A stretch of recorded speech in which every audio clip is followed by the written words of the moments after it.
बच्चों, आज मैं एक कहानी सुनाने जा रही हूँ। केरल के एक गांव में विष्णु पोट्टी रहते थे।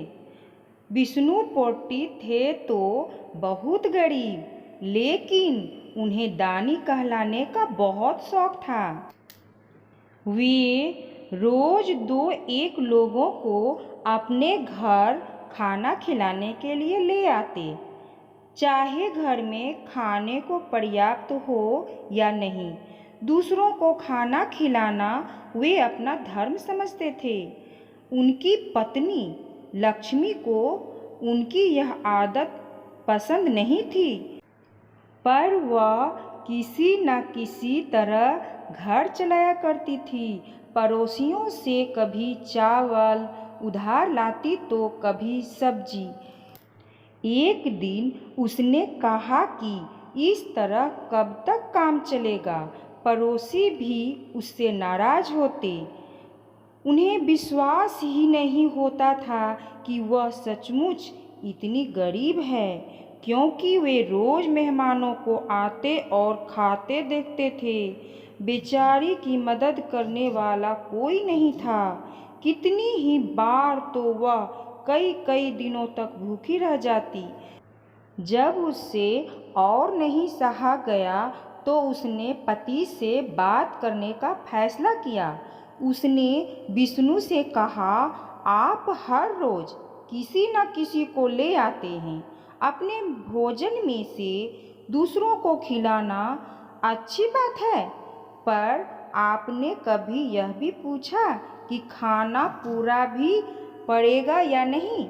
हम ठहरे गरीब, जो रूखा सूखा जुटता भी है, वह हम दोनों के पेट भरने को काफ़ी नहीं होता। फिर दूसरों के लिए रोज रोज कहाँ से आएगा? मैं अपना हिस्सा उनको खिला देती हूँ और खुद भूखी रह जाती हूँ। मुझसे अब और नहीं सहा जाता। अब लोगों को घर बुलाना बंद कर दें। लेकिन विष्णु पर कोई असर नहीं हुआ। अगले दिन रोज की तरह वे दोपहर को दो अजनबियों के साथ भोजन के लिए घर पर पहुँचे। लक्ष्मी ने उन्हें दूर से आते देखा तो घबरा गई। उसने सोचा कि आज फिर से वह भूखी रह जाएगी। लेकिन अचानक उसे एक उपाय सूझा।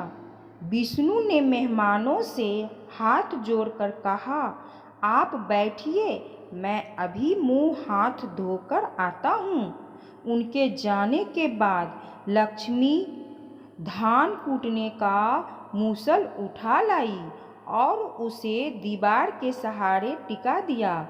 उसके बाद उसने दीप जलाकर मूसल के आगे रख दिया।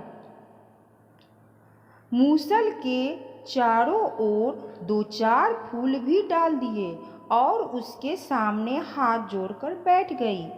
वह ऐसी जगह बैठी जहाँ से अतिथि उसे देख सके। अतिथियों ने उसे देखा तो हैरान रह गए। मूसल की पूजा करते उन्होंने आज तक किसी को नहीं देखा था। दोनों आकर लक्ष्मी के पास खड़े हो गए। वह ध्यान मग्न बैठी थी। उसने अपनी आंखें खोली और सिर घुमाया तो उन दोनों को खड़ा पाया। एक ने पूछा, आप मूसल की पूजा क्यों कर रही है? लक्ष्मी ने आंखों में आंसू भरकर कहा, मैं आपको कैसे बताऊं? लेकिन आपको तो बताना ही पड़ेगा, क्योंकि इसका संबंध भी आप ही से है। अब तो वे दोनों भेद जानने के लिए लक्ष्मी के पीछे पड़ गए। लक्ष्मी ने कहा, पहले आप वादा कीजिए कि मेरे पति को कुछ भी नहीं बताएंगे। उन दोनों ने वादा किया। लक्ष्मी ने कहा, मेरे पति दानी आदमी हैं। वे मेहमानों को घर बुलाकर खाना खिलाते हैं और खिलाने के बाद उन्हें इसी मूसल से खूब पीटते हैं। कहते हैं यही उनका धर्म है।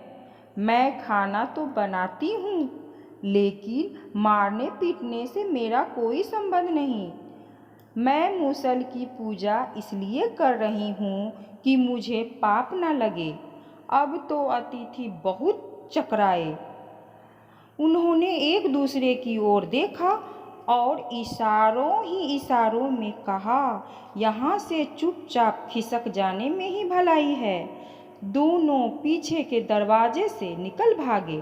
तभी विष्णु पोटी अंदर आया। उसने लक्ष्मी से पूछा, मेहमान कहाँ चले गए?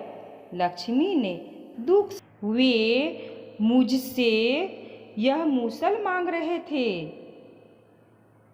मैंने कहा, मेरे घर में एक ही मूसल है, मैं नहीं दूंगी। बस वे नाराज होकर चले गए। पोटी गुस्से से चिल्लाया, तुमने मेरे मेहमानों का अपमान कर दिया। लाओ मूसल, मैं उन्हें दे आता हूँ। पत्नी के हाथ से मूसल छीनकर वह अतिथियों के पीछे दौड़े। दोनों काफी आगे निकल गए थे। उन्होंने विष्णु पोटी को गुस्से में मूसल उठाए पीछे आते देखा तो बोले, देखो वो आ रहा है हमें मारने। दोनों अपनी जान बचाकर भागे। विष्णु पोटी उन्हें पकड़ नहीं सका तो लौट गया। गांव वालों ने उसे मेहमानों के पीछे मूसल उठाए भागते देखा तो चारों ओर यह बात फैला दी कि विष्णु पोटी अपने मेहमानों को घर में ले जाकर उन्हें मूसल से मारता है। उसके बाद कोई भी खाने के लिए उसके घर जाने को तैयार न होता। विष्णु पोटी को पता नहीं चला कि यह लक्ष्मी की चाल थी। लक्ष्मी को भी फिर कभी भूखा नहीं सोना पड़ा।